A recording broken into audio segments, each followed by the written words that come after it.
members of the general public in attendance, with the LPUA's permission, I will waive the welcoming remarks, and we'll go right into announcements. None on the part of the chair. Do we have any from the members of the LPUA? Mr. Robideau, do you have any comments to make, sir? No, sir. All right, then we'll go into the one item on tonight's agenda. That's an introductory ordinance. Liz, would you please read?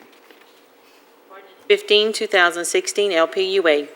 An ordinance of the Lafayette Public Utilities Authority repealing Ordinance 153, 2002, and authorizing the retention of special bond counsel for Lafayette Public Utilities Authority, and authorizing the execution of written contracts providing for the terms of said employment with compensation not to exceed the rates and fees approved by Louisiana Attorney General and or Louisiana State Bond Commission.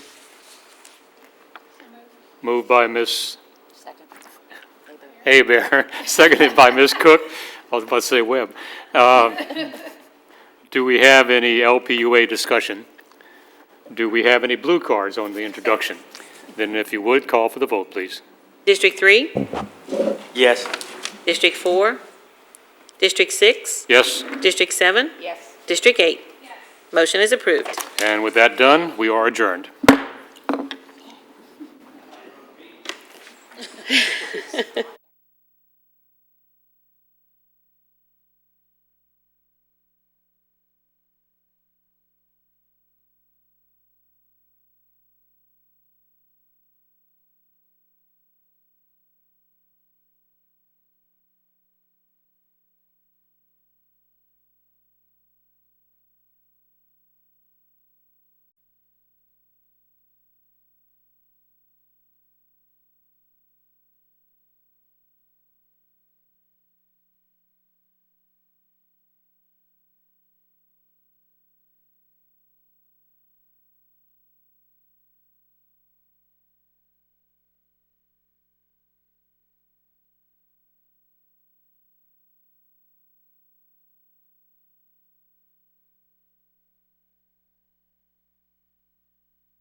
At the call of meeting to order, we have Ms. Cook to lead us in the invocation and Mr. Boudreau in the pledge. Holy Father, help us to live by your wisdom and make the right decisions in all that we face today. Pour your wisdom into our hearts and heads so that our thoughts, words, actions, and choices will be pleasing to you and a blessing to those around us. In Jesus' name we pray. Amen. Pledge allegiance To the flag of the United States of America and to the republic for which it stands, one nation, under God, indivisible, with liberty and justice for all.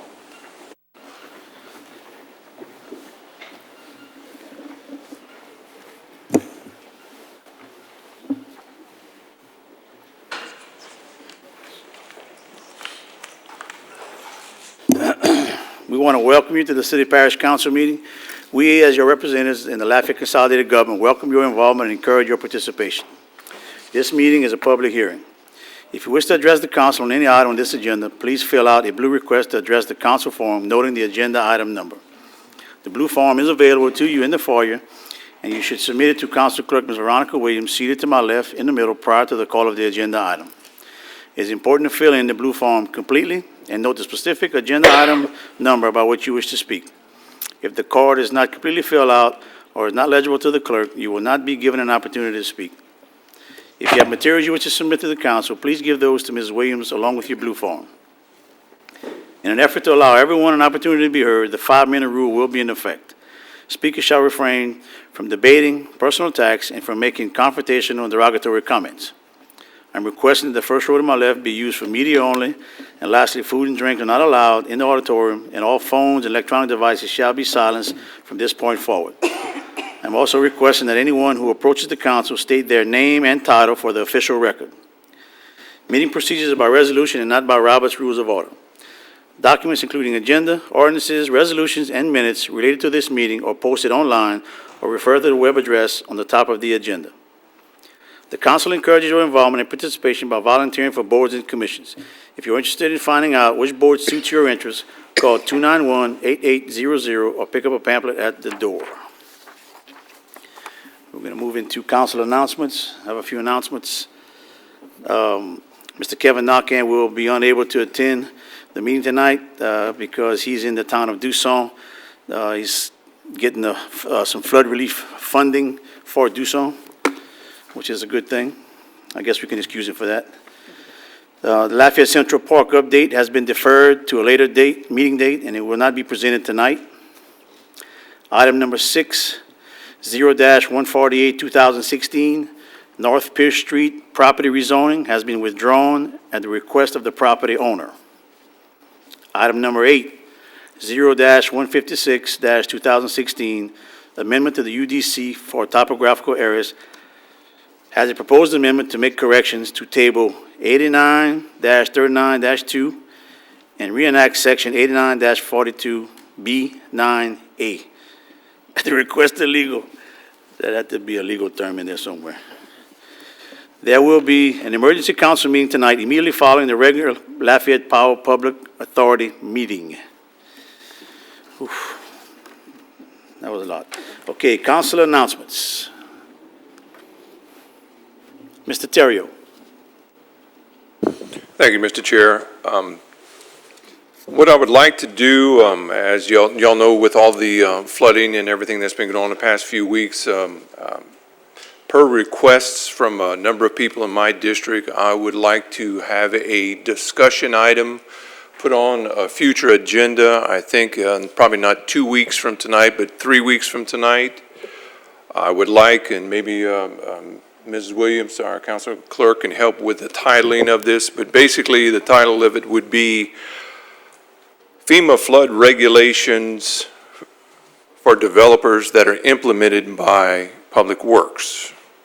And again, this is just for discussion to talk about that. So what date was that, Ms. Williams, you and I talked about? It would be on September 20th, where discussion items. Okay, because I think 2 weeks from tonight, we've got all the ordinances, we've got all the millages and things, so I know that's a busy agenda, correct? I think it would be the 27th, and I think you had said something about flood elevations Yes. as implemented by the Public Works Department.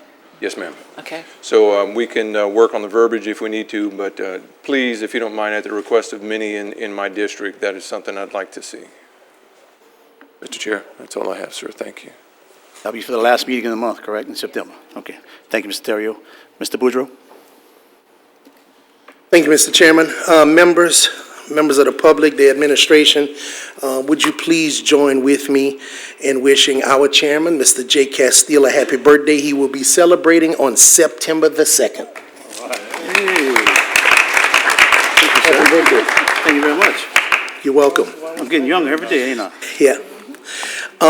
In addition to that, just want to make a few comments about the storm event. We're still getting a number of calls for service, and we want to encourage those calls to continue.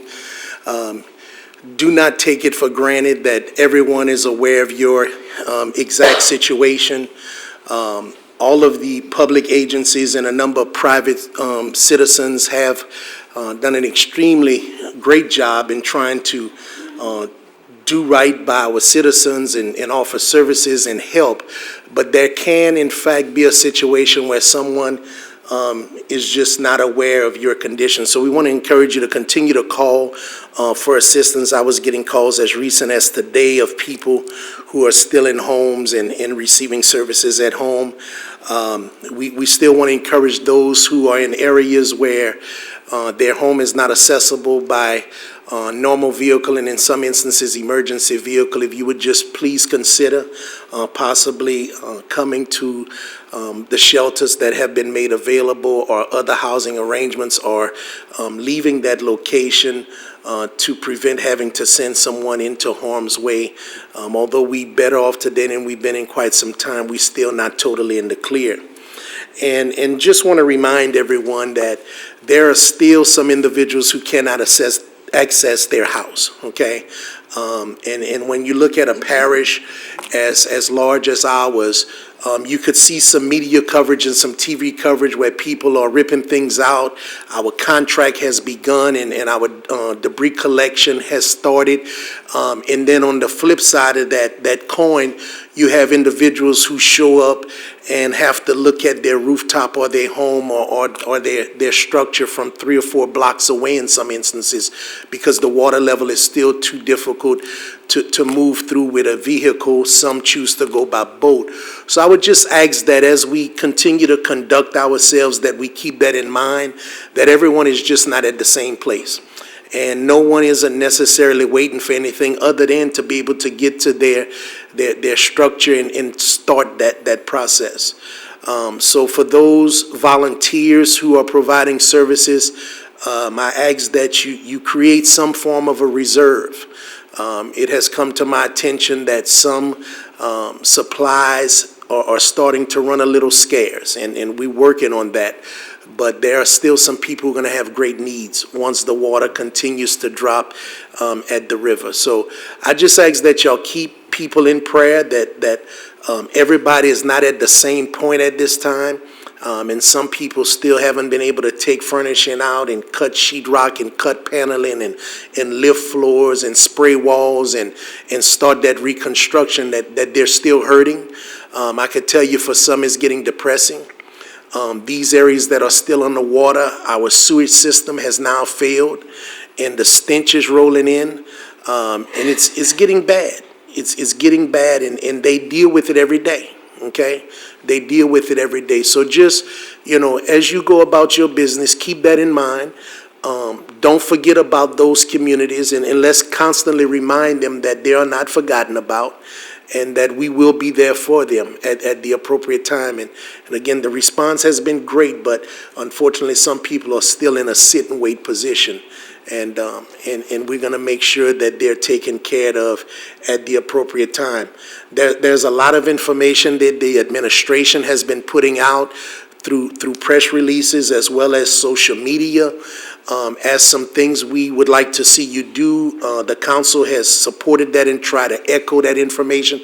So please pay attention to the announcements as it relates to debris pickup, things like contamination, the best possible place to put things for them to be accessed and where to get them. If you haven't received your normal garbage collection, we realize that some people have been off because of the storm event. Let us call and deal with it, okay? Call us and let us deal with it, okay? Make us aware of it, and there's nothing that can't be fixed, okay? It may be a little tough, there may be a little frustration, that's okay, but there's nothing that cannot be fixed, okay? And just keep in mind that if you're complaining about water that's in the street, that's a good place for it to be. Today, that's a good place for it to be. Because they have some, it's in their bedroom, it's in their kitchen, it's in their living room, it's in their vehicle. So just be mindful of your fellow citizens and what they're going through. And again, I just can't emphasize enough, if you're hearing this today, that if you feel that you haven't been contacted or you have an issue that hasn't been addressed or that you're not aware of, please call. If you don't understand something, there's a lot of media coverage taking place about some of these areas. We don't mind talking to give you an understanding on why that water is standing still, okay? Okay, there's a reason for that. And I much rather take the approach of talking to people than remaining silent on the issue. I at least got to let you know what I know. So there's no such thing as too many calls, too many contacts. Our office line, 291-8800, and ask for some assistance, and we'll be there. But we want to make sure that we keep our mental health intact. It gets very, very tough for people. And I'm finding that a lot of these situations, the frustration level is starting to build. So let's remain supportive and keep those individuals in mind. And certainly for all those volunteers who's been going all over the parish and doing all types of great things, we just thank you so much for that. And we ask that that continues and whatnot. So I just wanted to share that, Mr. Chairman. Again, happy birthday to you. But just that we keep in mind those who just are not quite at the point of full recovery. Just keep that in mind. Thank you, sir. Thank you, Mr. Boudreaux, and thank you for the birthday wishes. I have an announcement. I want to remind everyone, if you're going to here to speak on the budget, to please fill out your blue card and turn it in before we announce the item, because once it's announced, you can't get up and speak. So if you're here to speak on the budget, please turn in your blue card. Ms. Hebert. Thank you, Chairman. I wanted to remind the public that we will be having a town hall meeting to discuss the environmental impact study that has been done for the future South City Parkway extension. It will be taking place tomorrow at the Southside Regional Library at 4:30 p.m. tomorrow, August 24th. The library is located at 6101 Johnson Street. I invite you all to come out and attend and learn a little bit more about what we found for the environmental impact study for South City Parkway. Thank you so much. Thank you, Chairman. Thank you, Ms. Hebert. Mr. Terrio? Yes, one follow-up. If you could include our Mayor President. Mr. Robideau, I've had like 3 or 4 requests, and at this point we didn't know how to respond to them, but requests from individuals that need debris pickup, and they were saying, when are the debris pickup vehicles going to be in our area, our neighborhood? I looked at some of the information that was sent to us. I think Ms. Williams sent something to us. There's nothing that basically stipulates that, and I think I saw there's a time frame. I don't know if you have any additional information you can provide to our constituents, sir. Sure, thank you. We had the debris contractor begin collections yesterday. I know that they started at some point yesterday morning, continued today. We had gone through internally and had meetings in Public Works and tried to kind of prioritize neighborhoods based on where we felt like there might be some emergency needs. And so there's some areas that have been identified that will probably be picked up sooner than others. But as I think most folks know, if they've ridden around town, there's a lot of neighborhoods with a lot of debris, and it's not going to happen in a week or so's time. We hope to make 3 passes. I would encourage individuals. The State Department of DEQ has come out with their requirement on what can be put in what type of landfills, which is going to require some segregation on our part. Certainly, if the public could help with that segregation and keep household waste separately from carpet and sheetrock and the kind of construction debris, then that just makes the job go a little bit quicker and a little bit easier. And then to also for the public to remember that in a lot of cases, I know they've put it out to the curb, but there's so much that it goes all the way to their front doorstep, and that the contractor is not allowed by law to go onto private property without some type of release. And so understand that on the first pass, they'll grab as much as they can, and then there may be a need for either us to figure out a way to get releases from everybody to allow for that, but you run the risk of cracking their driveways with these big vehicles. And so sometimes the best solution may be, when you see they made a pass, is to push the remaining stuff out towards the road again. And as we come with the second and third pass, we'll ultimately get it all. Just to kind of reinforce what Mr. Boudreaux said, it's going to be frustrating. It's going to require patience on everyone's part, but we're going to get there and we're going to get it cleaned up. and they have started and will continue, every day going forward until we get everything picked up. Okay, and I'm sure you guys are going to enlist the media's support, and when the first pass is finished, the second one's starting. Right. If anybody, the trucks came, maybe missed you or were not aware of you down a certain street, they need to contact, who would they need to contact to get it picked up, right? Yeah, absolutely. We're, like I said, the debris spread out all over the parish, and so if there's a neighborhood or a single road that feels like they were forgotten, then it's possible that they were. So make sure and contact us, Public Works, the administration's office, the council. Let us know, because no mistake that's being made is done intentionally. We certainly don't want to rectify that for all of our citizens. So yeah, don't hesitate to contact us, and we'll take that information and then make sure it gets corrected. Thank you, sir. Appreciate the help. Mr. Chair, that's all I have, sir. Thank you, sir. Mr. Boudreau. Joel, on that same line, is this contract, do we have a monitor on it as well? Yes. Okay. As it relates to the 3 passes, and this is just for clarity. To the what? I'm sorry, I didn't.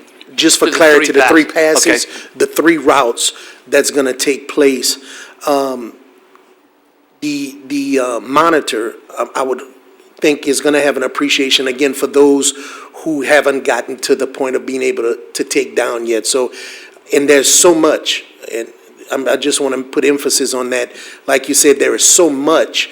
I don't know what ends a first pass necessarily, how that works, but whatever that is, let's make sure that we just remain mindful that, I don't know if it's by tonnage or by loads or by area, coverage area, but what constitutes that first pass, that we just keep in mind for those who are going to be running way behind because of when they could get there. So although an announcement may be made like this is the 3rd and final pass, we need to have consideration for if it's just a week out versus those who have had 4, 5, or 6 weeks to get this thing done. If we could just make sure that we're mindful of that and we take that into consideration going forward. Yeah, thank you. We'll definitely communicate that to the public and utilize the media and every other avenue possible. My understanding is the first pass is a full pass of both the city and the unincorporated areas. And then we will announce when that pass is getting close to ending, we will announce that, all right, the second pass is going to start on, such and such a date. So please do everything you can to help, expedite the process by moving things off private property and getting it back up to the curb and segregating it out if that's a possibility. And then we'll do the same thing again before the final and third pass. And finally, and I don't know if you would know that tonight, but if someone from PW could get that to us, how many crews are actually on the road working with the contractor? And I totally understand and support deployment to the areas that have a lot in that are ready. I mean, that's probably the first trigger, who's ready. And certainly there are some places that was really devastating, got a really lot of stuff that has accumulated.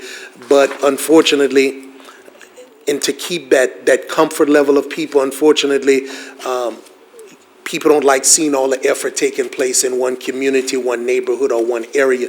Are there multiple crews out there? I know we've used the regional approach. I know utilities have gone to that during hurricane season with power outages that, we try to put people in every corridor, try to get people up and running all at the same time. Are there multiple crews out, or is this a single crew? No, there's multiple crews. I mean, each of the trucks are, just picture a large 18-wheeler truck. It's 2 trailers together that size. We have 6, I think, units out there now. Okay. And then I think we have a smaller truck, and I'm just going to use as an example.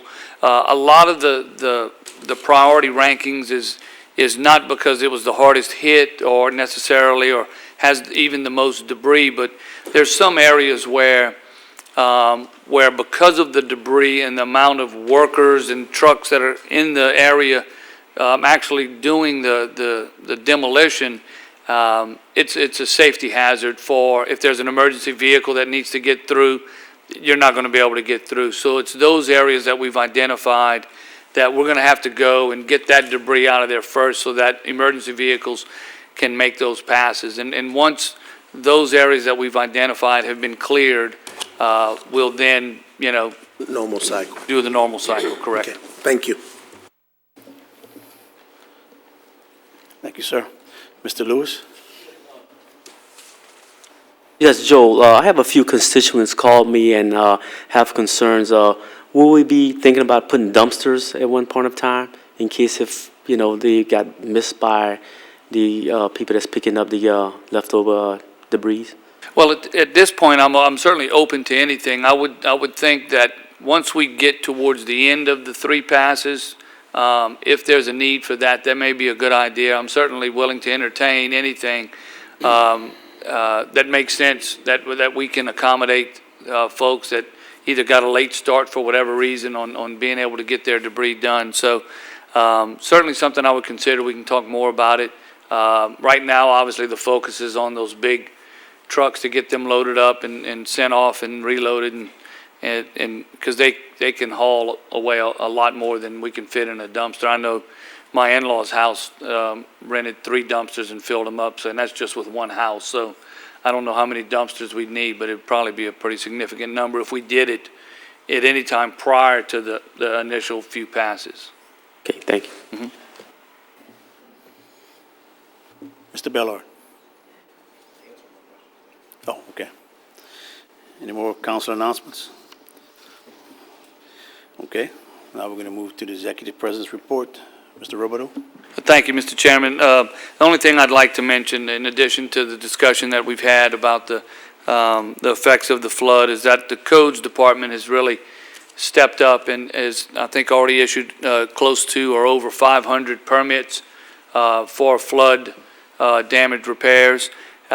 We've extended the hours. They're going to also be open in addition to the regular 7 to 4 hours are going to be open again Saturday and Sunday from 8 to 12. If we need to extend that, we will. But they were open this past weekend and I think did close to 150 to 200 permits over the weekend. So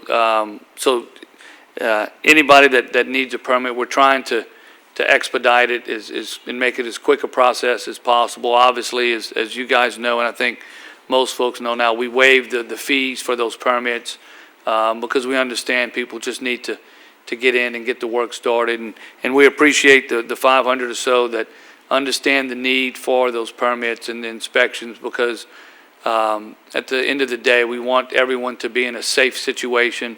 And so it's best to get permitted and make sure that somebody's taking a look at the work that needs to be done and that is being done in order to protect us going forward.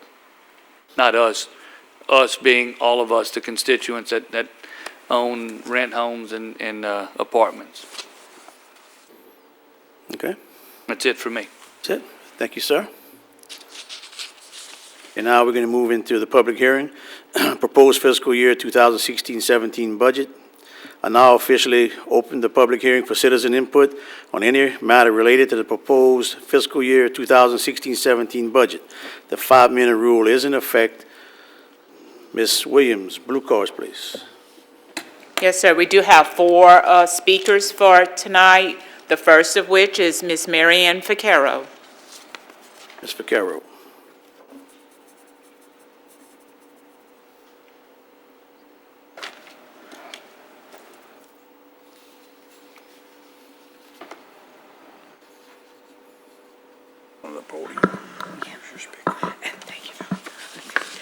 Marianne Vaccaro, District 8.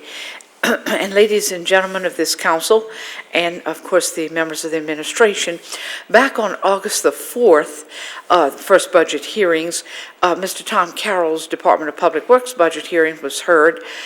And due to a serious matter which I had to deal with personally at the place where I dwell, I was not able to remain in the room once that budget hearing got started. I wasn't able to be here in this auditorium for any sort of offering of citizen input. So tonight, I'm here, I guess you could say, to present maybe a little citizen input, but to find out from the CFO the amount of, shall we say, budget allotted in this upcoming budget for LCG for the line item marked paratransit service.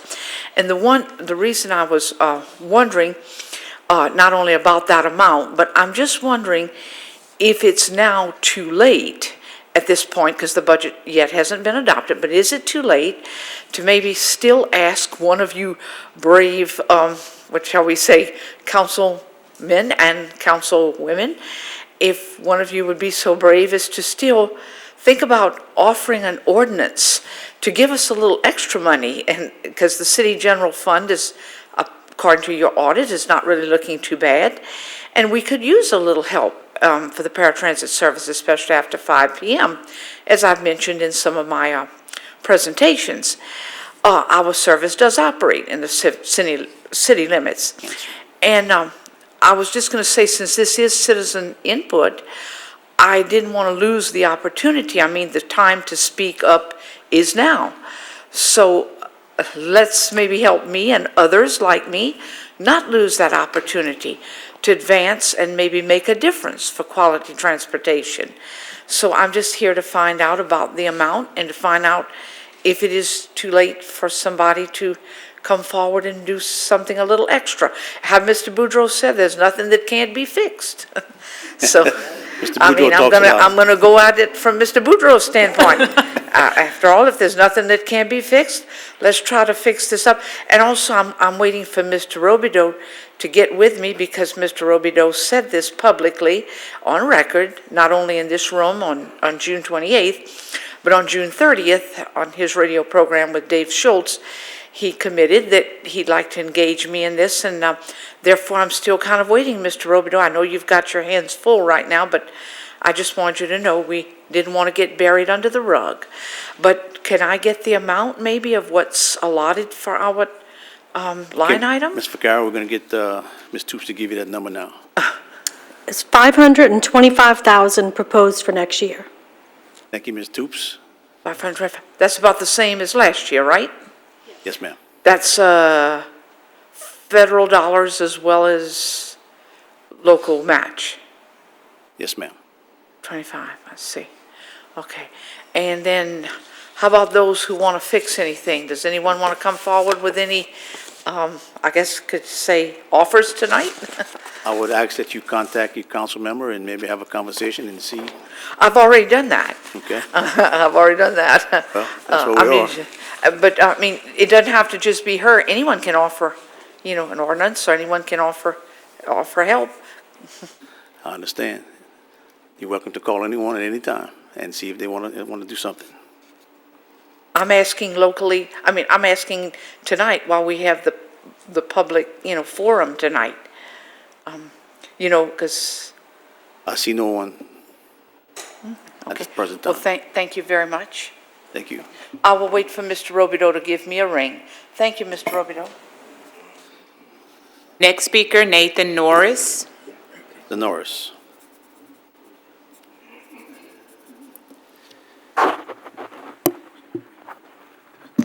Hello, Nathan Norris with the Downtown Development Authority. I just wanted to touch base on one particular issue that was brought up at one of the preliminary hearings on the budget, which was the downtown detail. And I wanted to speak on behalf of the Downtown Development Authority of saying how important it is that we still have that detail in the budget to handle the current problems that we have. And I want to follow up on one of the things that Councilmember Conk had referenced, which were ongoing efforts to adopt essentially new regulations that would impact what we believe is the need for the detail, meaning that there's certain things that we'll be calling on the council to assist us with that will update our existing ordinances having to do with parking, alcohol, et cetera, that we believe that will give our government a better opportunity to manage problems when they arise in the downtown, which potentially could reduce the future needs of the budget. But right now, with the current risks that we have downtown, we would not like to see any decrease in that budget. And that's all I just want to make clear to the council tonight. Yeah, thank you, sir. Next speaker. Next speaker is Nell Hahn. And Ms. Hahn did provide with a handout that I'll provide to you all tomorrow. She will provide it electronically with the color copies, and I'll provide that as well. I didn't know I needed to get that to you in advance. I'll know that next time. My name's Nell Hahn, and I am with the Lafayette Consolidated Government Disability Awareness Committee. And our chairman is here, Mr. Liam Doyle. I'm the vice chairman, I think. And we've been working for over a year and a half now, meeting with city officials and coming to the council and meeting with Mr. Norris and trying to make some start on the terrible situation downtown with accessibility for people with disabilities. We were working off something called the Capital Improvement Plan that was done by the city of Lafayette last year. There was a study commissioned with Neil Schaefer, and they surveyed the downtown area and did a very complete and good job of documenting the serious accessibility problems that we are requiring people with mobility impairments to contend with every day downtown. And it is a shocking document. And my handout is just a little bit of a rehash of the same things that I presented to the council last year from this capital improvement plan. Intersections without curb cuts, broken sidewalks, driveways that intersect sidewalks in such a way that if you tried to go down the sidewalk, you'd tip over. Utility poles in the middle of a place where a ramp would lead to a sidewalk.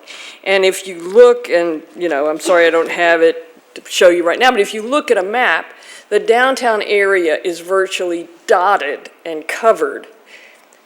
Every street, with the exception of Jefferson Street, has a multitude of these barriers that our people with disabilities have to contend with just to get around.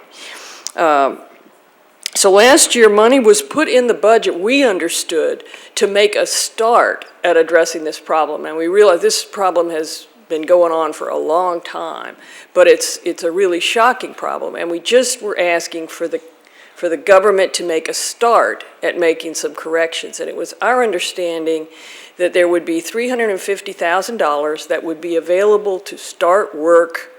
I mean, we would have thought it would have been started before now. We went out with Public Works and with other people to Mr. Norris and his staff to prioritize and pick some areas where we could get things done that would be meaningful for that amount of money. And we identified a number of areas, and it's like an area so that you could go all the way down Vermilion Street from St. John to Johnston. And I don't even think it got all the way down to Johnston. I think it was concentrated at Vermilion and St. John, and then a few other curb cuts on Vermilion Street. There was the area around the library, and there was a pathway from the public parking on Buchanan Street that would cut across to the courthouse.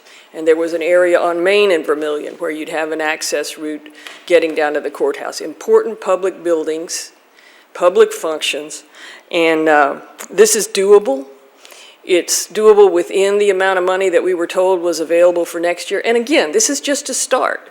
Much more needs to be done, and it was our understanding that much more would be done and that funding would possibly be put in a bond issue for some of those more important improvements. So take a look at my presentation that I'll email around, and this isn't an option really for the city. This is the law. The Americans with Disabilities Act has been on the books since 1991, and it says that any public entity providing a service must make that service readily accessible and usable by people with disabilities. Courts all over the country have held that sidewalks are a service.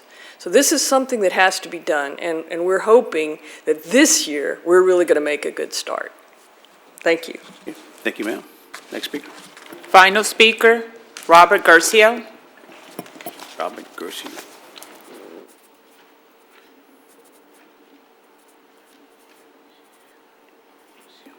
Good evening. How are y'all doing? My name's Robert Garcia, and tonight I'm here to support keeping the security detail budget as it is. I've been in downtown Lafayette since 2002, And I'm here to tell you that any reduction of the security detail budget is flirting with disaster, as issues left unresolved for over 10 years are still preventing downtown from developing as we all would like. The security detail does a great job, but until more tools are made available to all of the organizations that are working to develop downtown or provided by this council and administration, nothing will change, okay? So the security detail budget is really a stopgap measure. The only thing that it accomplishes is it keeps things from getting worse, all right? So it's what we call in business a recurring ongoing expense. What we need are ideas and solutions that eliminate ongoing expenses so that we can take that money and we can invest it in solutions that help drive development in downtown Lafayette. So we need a vision, we need a strategy, we need a plan, and finding a way to affect short-term solutions that result in long-term successes. Right now, we are exactly downtown where we were in 2006. So we've all been working really, really hard. We've been spending a lot of money. I don't know how many millions of dollars we've spent, but everything that we've tried to do has resulted in us being exactly where we were 10 years ago. So I think that speaks for itself. We need a vision for managing nightlife along with overall development in downtown. As I said, I've been in operating businesses in downtown since 2002. I currently own and operate 307 Jazz Club, Jefferson Street Green Room, Vested Ventures, the Worst Beer Garden. I co-own 2 pieces of prime property in the heart of downtown Lafayette. One is developed, one is undeveloped. I co-founded the DLRBA, Keep Lafayette Beautiful, Scenic Lafayette, and today I'm speaking to you as a private citizen. Here are my prioritized recommendations. They are based on my extensive experience working thousands of hours late at night, along with hundreds of hours of research over the last 16 years. Number 1, hire Jim Peters and the Responsibility Hospitality Institute. They're professionals in managing nightlife, and we need help. Number 2, we need conditional licenses in the CBD. Address the liquor license issues by incentivizing business models that are aligned with our downtown master plan, which we invested a lot of money in. And we also need to take into account that new businesses that open on properties with grandfathered liquor licenses also need to adhere to conditional licensing regulations. So when you get a new person in, you can't go backward in time, it's unconstitutional. You can do some things, but new people who come in can certainly have to adhere to these new standards. Number 3, we need a security lighting assessment in the CBD, maybe the GBD. I've been asking for one for over 10 years. Doesn't cost much money, takes probably one night. Number 4, immediately begin working with BNSF Railroad to assist them with understanding how their company's lack of property management contributes significantly to an ongoing expense we call the security detail. Number 5, work with DOTD immediately to understand how their decision to buy operating businesses with prime real estate and tear down those businesses, leaving us with a reduction of a tax base so we get less money from their property because it no longer exists. And last time I checked, state is not paying taxes on property they own in the city of Lafayette. And they leave behind, when they tear down buildings, they leave empty parking lots that are ugly, that are blight at a major gateway into the city of Lafayette, that drastically decrease any developer or significant business owner from wanting to spend any kind of money in downtown Lafayette. On top of that, they create huge empty parking lots that are unlit, unmanaged. They become huge litter problems, and they also contribute ongoing to the security detail expense because we have to manage, the PD, LCG has to pay tax dollars to manage their property. Number 6, create a hospitality district. I see your time is up, sir. Thank you for your information. Mr. Boudreau, you have the floor. Thank you. I have a couple of requests for finance.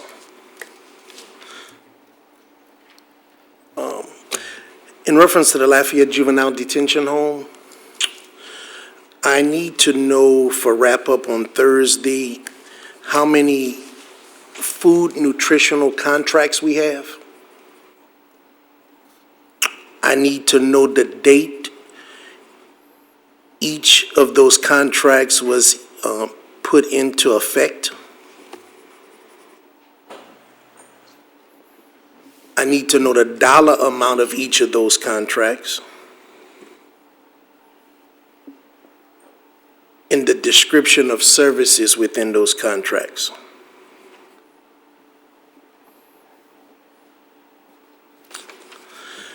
I need to know how many cooks or chefs we have in the budget at the juvenile detention home. If any certifications or licenses are required for those individuals, and if they possess them. And if the budget allows for any cooking assistance or cooking aids.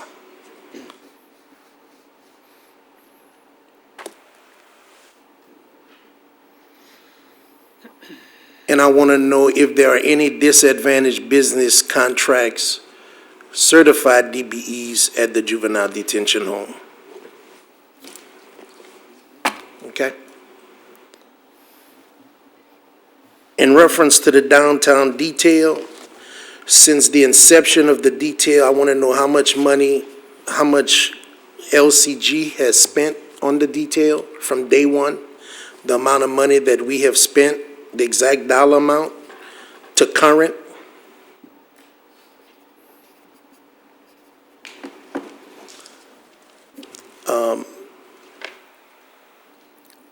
I want to know if any changes have taken place since last year when the budgetary moves at that time indicated that we will start downsizing that detail. I want to know if there were any changes that was brought forward to anyone in this government as it relates to other efforts other than using the downtown detail paid for by the Lafayette Police Department.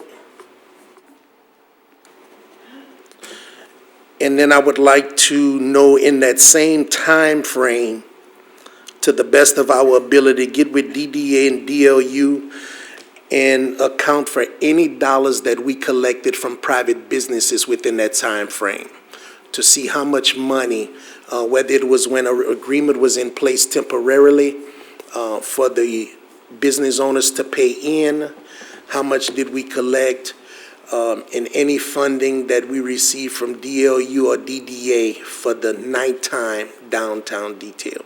In that same time period, I want to know how much that political subdivision with a tax base, how much they pay into the detail. And I would like that for Thursday for wrap up. That's all I have. Thank you, sir. Mr. Lewis? Mr. Boudreau, question. The last one you were asking about the taxes. Can you explain it to me again? What you was asking about? Make my mic is still hot.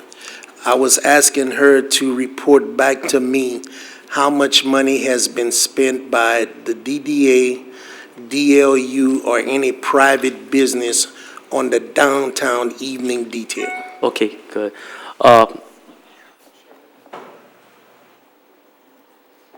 On the same note, can I get this for a wrap up too, on sales tax that were collected downtown for the, no way possible, for the bars and the restaurant? You wouldn't be able to itemize that. No, that's proprietary information. If those establishments want to disclose that information, they can, but we are not allowed to disclose that on their behalf. Okay, thank you. Okay. No more discussion on the budget?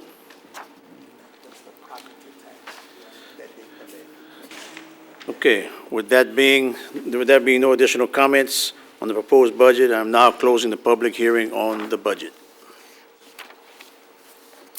Moving to ordinances for final adoption.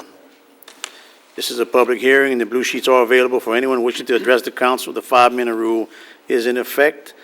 The owner of the property has withdrawn his request to rezone the North Pierce Street property. Liz, you can go ahead and read number 7, please. Ordinance 149, 2016. An ordinance of the Lafayette City Parish Council amending the Unified Development Code so as to annex case number ZON 2016-31, 414 West Butcher Switch annexation, located generally north of West Butcher Switch Road and west of Lewis Arsenal Road, and assigning a zoning classification of RS-1 residential single family. Need a motion? Motion by Mr. Boudreau. Second by Mr. Comp. Council discussion? Seeing none, any blue cards? Yes, sir.